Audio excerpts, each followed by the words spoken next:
Usted ya se imaginó vivir escondido dentro de una caverna, siendo su alimento robado por extranjeros y no tener a nadie a quien recurrir. Fue así que el pueblo de Israel vivió por 7 años bajo el dominio de los madianitas. Después de un periodo de siembra largo, cuidando la plantación y los animales, cuando llegaba el tiempo de la cosecha tan esperada, venían los enemigos y se llevaban absolutamente todo. Como langostas, los madianitas robaban todo el sustento de Israel y no dejaban nada, ni ganado, ni granos, ni ovejas, nada quedaba. Los hijos de Israel hicieron lo malo ante los ojos del Señor. El Señor los entregó en mano de Madián por 7 años, porque subían ellos y sus ganados, y venían con sus tiendas en grande multitud, como langostas. Ellos y sus camellos eran innumerables. Así venían a la tierra para devastarla. Pero eso no sucedió sin motivo. El pueblo de Israel había regresado a repetir el error de sus antepasados. Un círculo vicioso de desobediencia, sufrimiento, clamor, liberación, paz y abandono a Dios.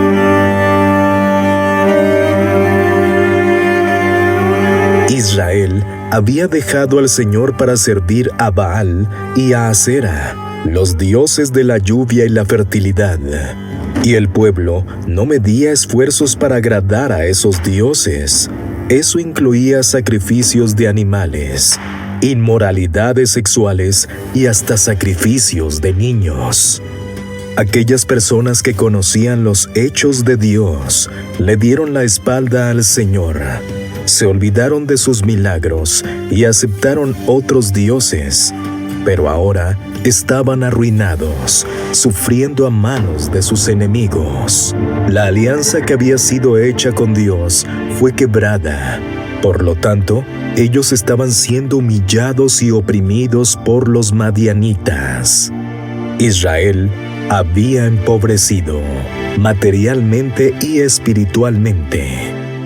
De la misma manera, para muchas personas, es necesario que el sufrimiento consuma su vida, su salud, su familia, sus bienes para que solo entonces clamen a Dios. Fue lo que pasó con Israel, cuando después de 7 largos años, el pueblo que ya estaba debilitado, esclavizado y miserable, se acordó del Señor y resolvió clamar a Dios. De este modo, empobrecía Israel en gran manera por causa de Madián, y los hijos de Israel clamaron al Señor. Y cuando los hijos de Israel clamaron a Dios a causa de los madianitas, Él envió a los hijos de Israel un profeta. Y cuando Dios escuchó el clamor de Israel, no lo despreció.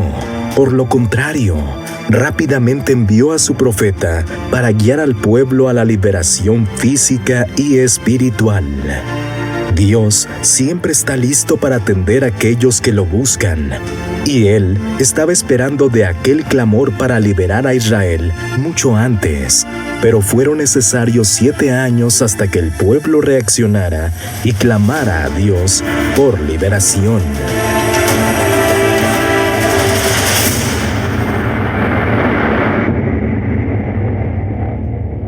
El llamado de Gedeón. En toda la Biblia es posible percibir que Dios no opera milagros solo. Él llama a aquellos que no están conformes con su situación actual y les da la condición para enfrentar y vencer sus dilemas. Fue lo que le pasó a Gedeón. La Biblia dice que él era un hombre que, a pesar de vivir con miedo y a merced de los madianitas, no se quedaba esperando de brazos cruzados. Por el contrario, él se arriesgaba para tener al menos un poco de comida. Y fue en uno de esos momentos, majando el trigo en el lagar, que lo inesperado sucedió. Recordando que el lagar no era un lugar adecuado para mallar el trigo, sino para prensar uvas.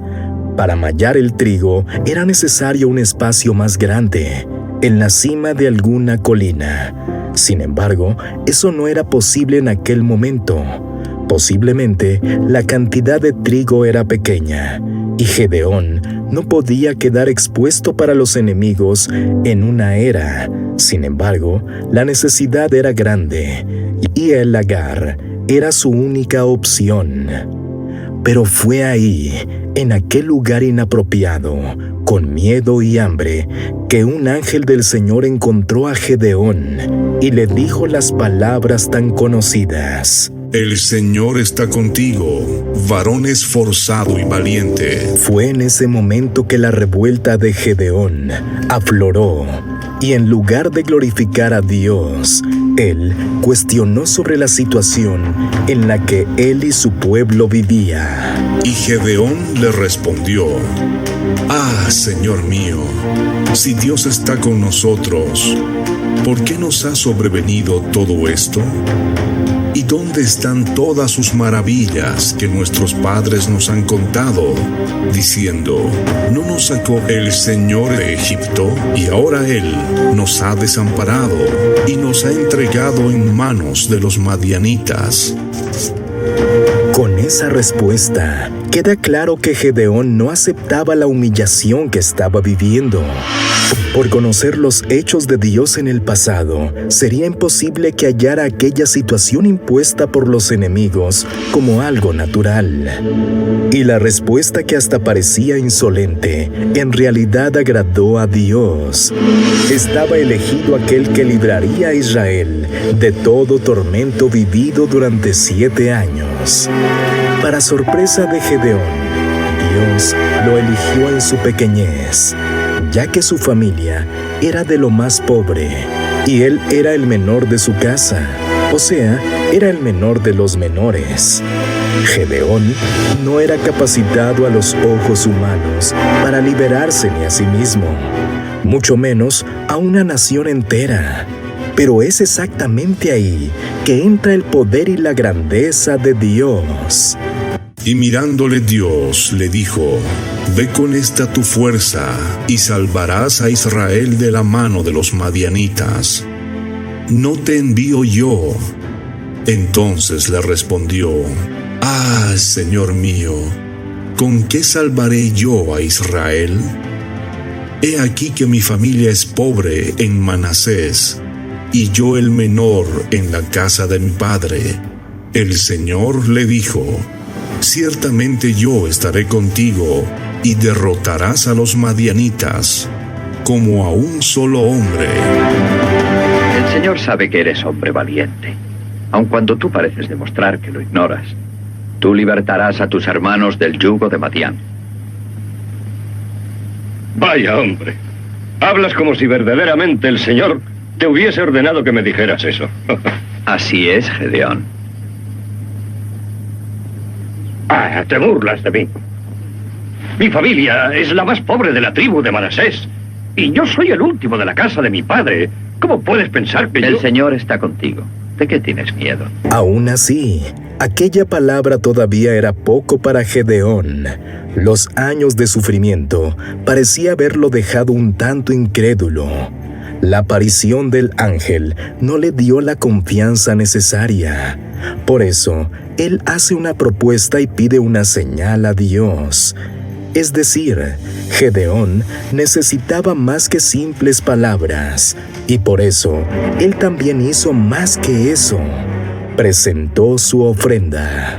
A pesar de la situación de miseria de Israel, Gedeón presentó al ángel un cabrito y panes sin levadura, para expresar y probar su fe. Fue cuando Dios aprobó su ofrenda a través del fuego consumidor. Y ahí, Gedeón tuvo la certeza de que Dios estaba con él.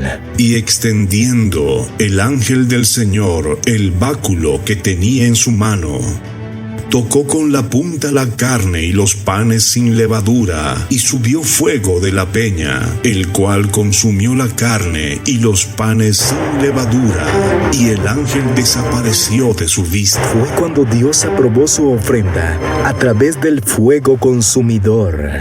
Y ahí, Gedeón tuvo la certeza de que Dios estaba con él. Dios había aceptado aquella prueba de fe de Gedeón, pero todavía no era suficiente. Era necesario librarse de todo aquello que impedía la acción de Dios. En la casa de Gedeón se habían rendido a la idolatría y habían construido en casa un altar a Baal. Además de eso, ellos guardaban un seguro, restos de su economía, la esperanza de un futuro, el segundo buey. Y fue exactamente lo que pidió Dios. Aconteció que esa misma noche le dijo el Señor: toma un toro del hato de tu padre, el segundo toro, el de 7 años, y derriba el altar de Baal que tiene tu padre. Corta también la imagen de Acera que se halla junto a él. Y edifica altar al Señor, tu Dios, en la cumbre de este peñasco, en lugar conveniente.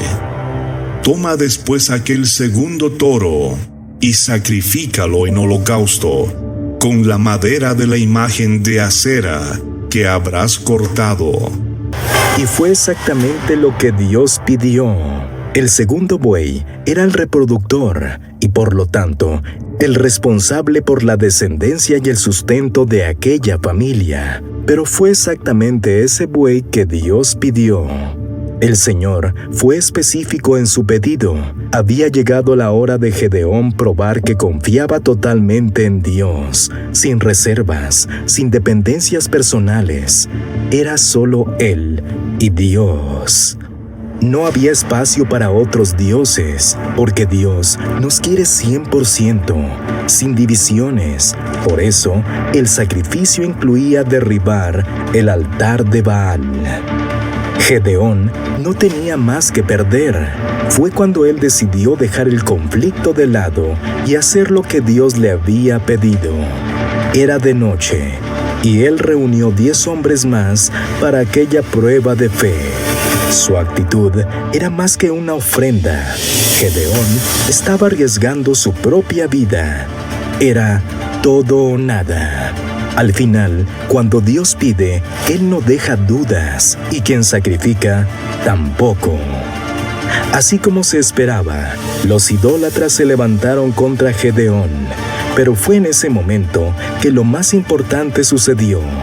Gedeón fue revestido del Espíritu de Dios y por lo tanto, él recibió autoridad para hacer aquello que Dios lo había llamado: liberar al pueblo de la esclavitud de los madianitas.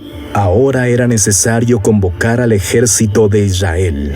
4 tribus fueron llamadas: Manasés, la tribu de su padre; Aser, Zabulón y Neftalí.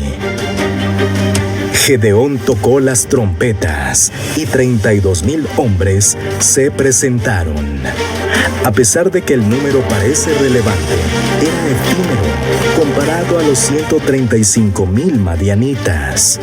Aún así, Dios todavía dijo a Gedeón que eran muchos hombres, pero una prueba era necesaria para separar a los miedosos y tímidos de aquellos que estaban preparados para una batalla.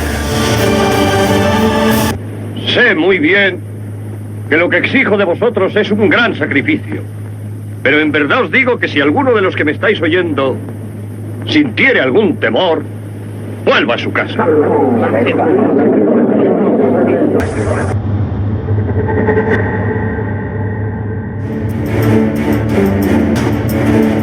Restaron apenas 10,000 hombres. Sin embargo, era necesario dejar claro que la victoria tan aguardada no había sido conquistada por la fuerza humana, sino por el poder del Altísimo.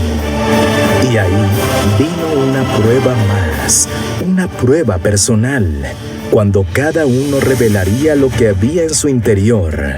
Aquellos 10,000 hombres mostrarían si estaban o no preparados para la batalla.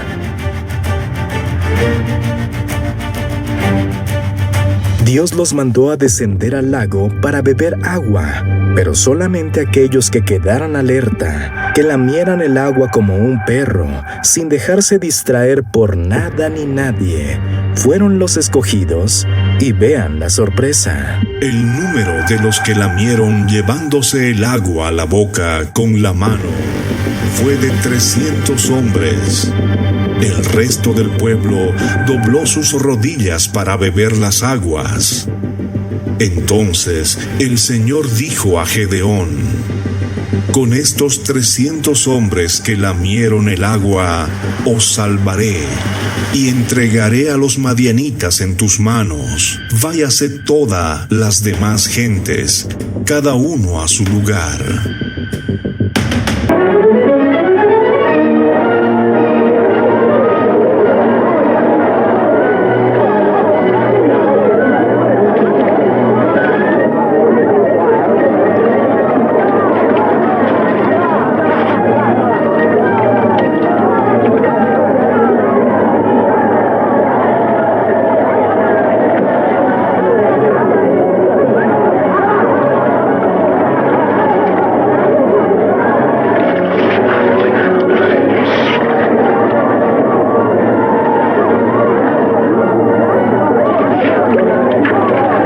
Aquella palmera aislada cuando termines de beber.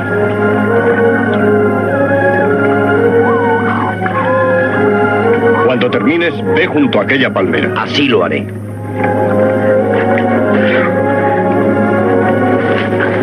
Luego, ponte debajo de aquella palmera.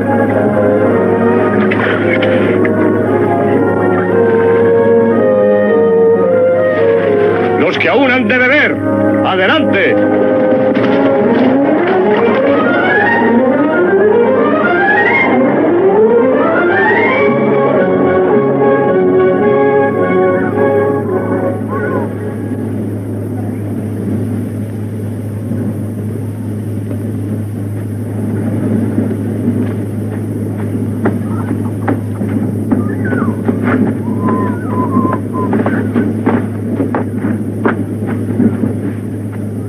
¿Cuántos son? No muchos. Dime cuántos. Unos 300. ¿Qué dices? ¿Estás loco?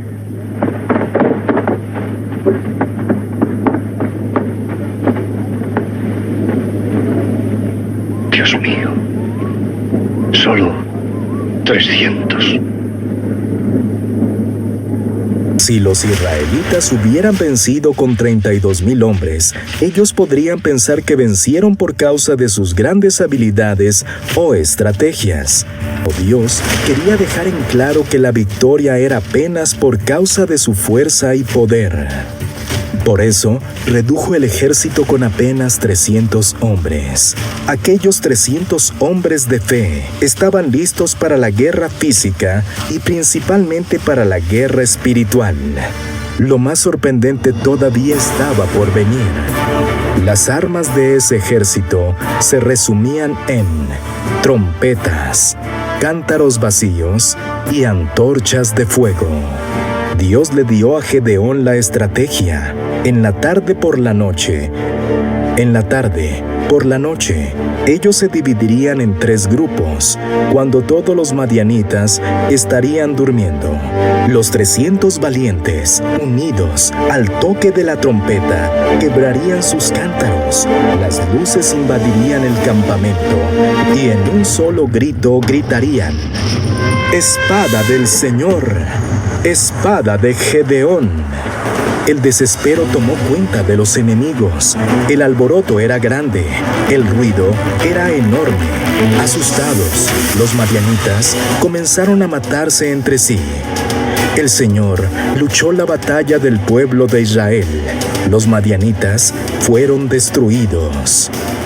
unidos en la misma fe, en el mismo sacrificio y en la misma disposición, Gedeón y los 300 conquistaron la victoria y liberaron al pueblo de Israel de los 7 años de esclavitud.